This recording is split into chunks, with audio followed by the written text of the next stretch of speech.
So I called Sheldon Cohen because he used to be the IRS commissioner. He wrote the tax code, and he was also general counsel to the IRS. He is a true expert, and I couldn't find a better person to answer my questions. He graciously agreed to my interview. The reason I'm doing this documentary is because there are many people in America today who believe that there's no law that requires them to pay an income tax or file a 1040. And there are many people going to jail for it, fighting over it. The Internal Revenue Code is authorized by the 16th Amendment. I think it should be clarified. I think government should be transparent to the people. Why doesn't the IRS commissioner sit down with them and just explain it in clear English? Why? I don't think they really care. I think they're just playing word games. You don't think they're sincere people? No, I don't think they're sincere people. What does voluntary compliance mean? And why does the IRS code say it's voluntary to comply, not mandatory? That's a word euphemism we use. We use voluntary compliance when we talk about traffic signals. Most people, at 2 o'clock in the morning, do you stop at a red light? Yeah. Is there a cop there? Well, sometimes I don't.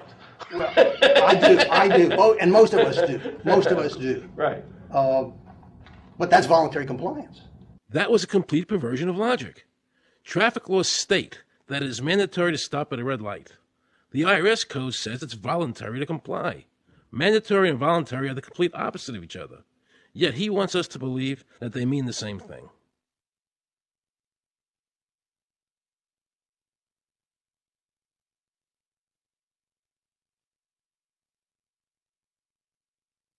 So can the government criminally prosecute somebody of information put on their 1040? Yes. Right, so doesn't that violate the Fifth Amendment? No. But the Fifth Amendment says I don't have to do anything that incriminates myself. Well, it doesn't incriminate you to put your income down. But you said before I could be put in jail for it. The commissioner wants us to believe that although the IRS demands that you fill out the 1040 and you can go to jail for it, that they are not violating your Fifth Amendment rights of self-incrimination. That is absurd. Isn't it true that the word income is not defined anywhere in the Internal Revenue Code?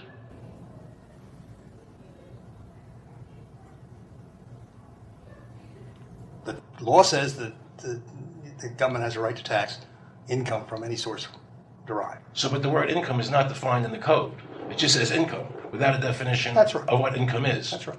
Correct? Yeah. But there are many different kinds of taxes. Well, how can an American citizen know what income is if the code doesn't define it? If they're paying an income Because tax, the courts have all defined it. Do you remember what constitutional attorney Edwin Vieira said? The definition of income in the Constitution was given in the Eisner versus Macomber case, and it turns on gains or profits that are made from some activity. So the Supreme Court has ruled income is not wages, it's not labor, it's gain from corporate activity. I believe that a man's labor is his private property. That's your view, but it's not the law. The Supreme Court's even said your labor is your private property. When I go to work for somebody, it's a trade. It's an even exchange. I do some work, you give me some money.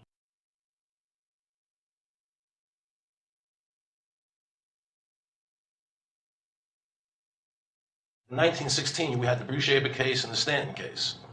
And the Bruce-Shaber case and the Stanton case said that the 16th Amendment gave the government no new taxing power. I'm not going to argue the niceties of that with you. And it came up again in a case called Peck versus Lowe, where the Supreme Court said the 16th Amendment did not extend Congress's taxing power to any new or accepted subjects. In other words, if you weren't taxable before the 16th, you weren't taxable after the 16th. Today I interviewed a juror, okay, who sat on a case, and they found the person not guilty for lack of filing, okay? And I asked her why they found him not guilty. And she said because the IRS couldn't show us the law that made him liable to file a 1040. All they need to do, if there is a law, is to show us the law, which of course they never did. And the reason they didn't do it was why? Because there is no law. Title 26 requires you to file a return. But doesn't Title 26 have to be in compliance with the Supreme Court decisions? You're going to take a 1920 case and superimpose it on the whole Internal Revenue Code that was written after it? No, that's not. I can't believe what I just heard. Rewind. You're going to take a 1920 case and superimpose it on the whole Internal Revenue Code that was written after it? No, that's not. Remember he said earlier the Internal Revenue Code was authorized by the 16th Amendment? The Internal Revenue Code is authorized by the 16th Amendment. Remember, the Supreme Court said the 16th Amendment did not give the government any new taxing power. These decisions have never been overturned. Let's listen further. Can the lower courts overrule the Supreme Court? No. How are they putting people in jail today for not paying a tax on their labor when the Supreme Court said they don't have to? Doesn't the IRS code have to be in compliance with the Supreme Court? That's my Aaron, question. this is a waste of time. Well, let me Because ask- whatever I say, you're not going to believe. He's right. I don't believe him. And neither should you. He wants us to believe we should obey the IRS code, which is being enforced in violation of the many Supreme Court decisions. If No, the no, Supreme no. Court made a decision... Thank you, Aaron. I think we're finished. I'm sorry, Mr. Cohen, you're doing that. Well, I'm sorry that you constantly re-argue the point. You're liable because the law says that you're liable, But and the doesn't- courts say the law says you're liable, Doesn't- and that's why you're liable. You see, he's talking about the lower courts, who are not in compliance with the Supreme Court, as they have to be. Doesn't the court have to be in compliance with the Supreme Court? The Supreme Court has so held. Where? You caught me unprepared. I'll come back. Well, I don't want to do that. But let me ask you a hypothetical question. No. You're making silly arguments here. Why is the Supreme Court decision a silly argument? Well, because it's inapplicable. That made my heart stop. He just said Supreme Court decisions do not apply to the IRS. That's the behavior you would expect from a totalitarian country, maybe China or Russia or Cuba. Not from America. They're just making up the law as they go along. Now I knew the tax honesty movement was right. The IRS thrives on intimidation and fear, not by law. It's no different than a criminal protection racket, using force to extract your money from you. Then the former IRS commissioner, now working at a prestigious Washington law firm, threatens me.